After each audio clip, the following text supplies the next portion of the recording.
السلام علیکم۔ آج ہم ذکر کریں گے شداد کی جنت کے بارے میں۔ کہتے ہیں کہ قومیات میں دو بڑے بادشاہ گزرے ہیں، ایک شدید اور دوسرا شداد۔ اکثر تفاسیر میں ان دونوں کو بھائی ذکر کیا ہے، تاہم یہ معلوم نہ ہو سکا کہ یہ دونوں سوتیلے بھائی تھے یا سگے، یا ان میں کوئی اور رشتہ تھا، اور بعض روایات کے مطابق شداد کا کوئی بھائی نہیں تھا۔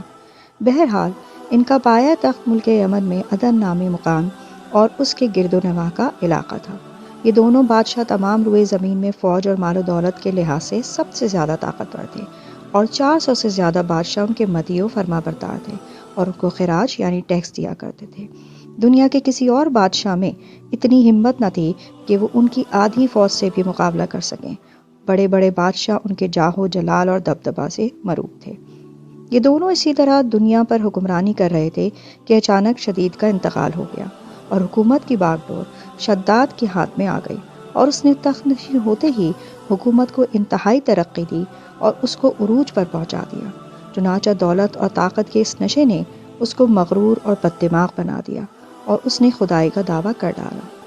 اس کے اس دعوی خدائی پر اس زمانے کے عالموں نے، جو کہ صحیح دین نو علیہ السلام پر تھے، اس کو بہت سمجھایا اور خدائی کے دعوے سے توبہ کرنے کو کہا، مگر اس نے انکار کر دیا اور کہا کہ تم لوگ جانتے ہو کہ میرے پاس تمام دنیا سے زیادہ دولت اور سب سے بڑی سلطنت ہے، اور جب دنیا کا سب سے بڑا عہدہ اور سب سے زیادہ مال میرے پاس ہے تو مجھے کیا ضرورت ہے کہ میں خدا کی غلامی اور اطاعت کروں۔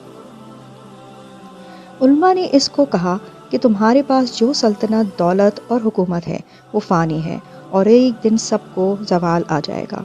اور تو بھی مر جائے گا، اور کوئی چیز تیرے کسی کام نہیں آئے گی۔ لیکن اگر تو اللہ تعالیٰ کی عبادت کرے گا تو تجھ کو ایسی جنت ملے گی جس میں تو ہمیشہ رہے گا، اور وہ کبھی بھی فنا نہ ہوگی، اور وہ اتنی خوبصورت اور حسین ہوگی جس کا تو تصور بھی نہیں کر سکتا۔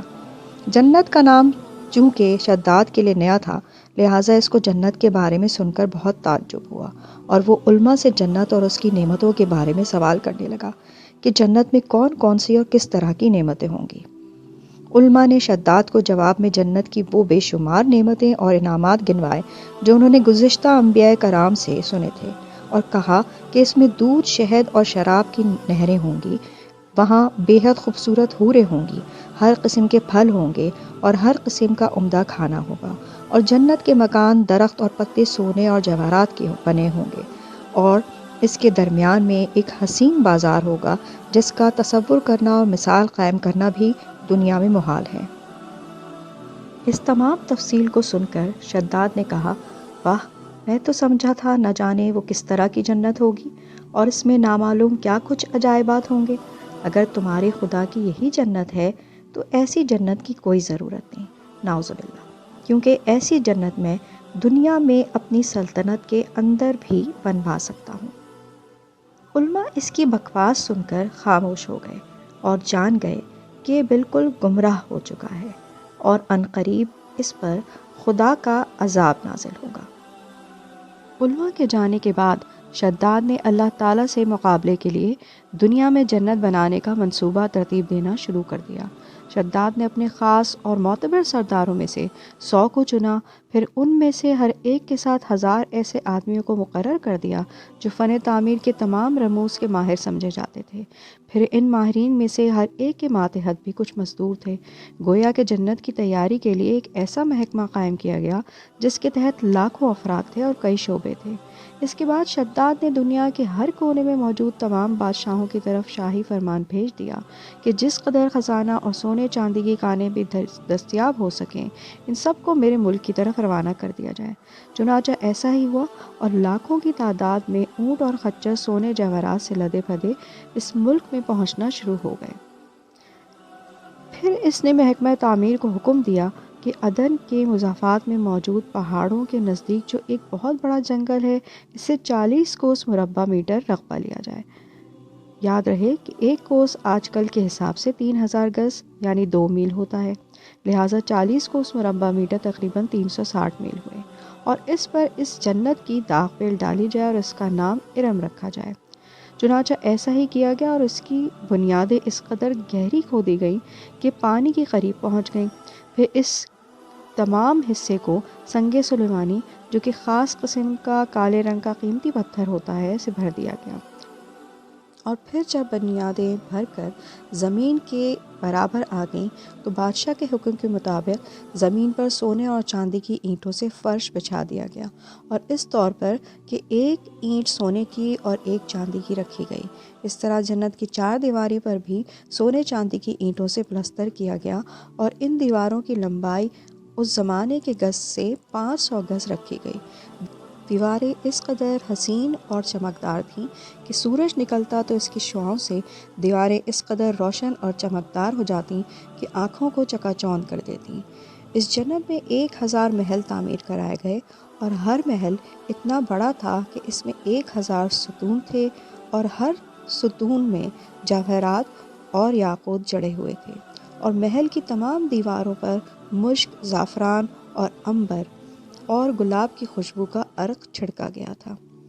جنت کے بیچوں بیچ ایک بہت بڑی اور خوبصورت نہر بنوائی گئی تھی، اور اس کے درمیانی حصے کو یاقوت، زمرد، مرجان اور نیلم کے پتھروں سے پاٹ دیا گیا تھا، جس کی وجہ سے اس نہر میں بہنے والا صاف، شفاف اور میٹھا پانی مختلف رنگوں میں چمکتا ہوا نظر آتا تھا، اور دیکھنے والوں کو نہایت دلکش معلوم ہوتا تھا۔ اس طرح تمام محلوں میں چھوٹی چھوٹی آبشار اور فوارے بنائے گئے تھے جن میں پانی اس بڑی نہر سے آتا تھا۔ اس کے علاوہ اور بھی بہت سی نہریں بنائی گئیں جن میں دودھ، شراب، شہد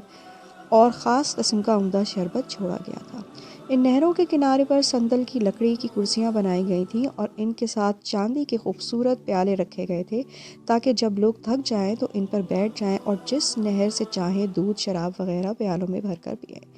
اسی طرح نہروں کے کنارے پر تھوڑے تھوڑے فاصلے سے ایسے مصنوعی درخت لگائے گئے تھے جن کی جڑیں سونے کی اور شاخیں اور پتے زمرد کے اور پھول و پھل سچے موتیوں اور سرخ یاقوت کے بنوا کر لٹکائے گئے تھے۔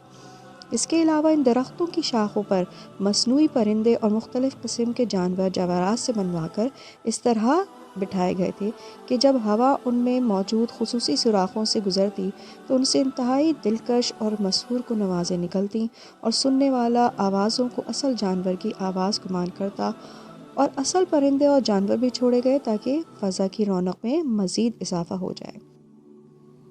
اس کے علاوہ جنت کے بیچ میں ایک بڑا بازار بھی بنایا گیا۔ جب بازار مکمل ہو گیا تو شداد نے تمام سلطنت میں حکم بھجوا دیا کہ ہر موسم کے پھل، دنیا کی تمام نعمتوں کو، چاہے ان کا تعلق کھانے پینے سے ہو یا پہننے اور بچھونے سے ہو،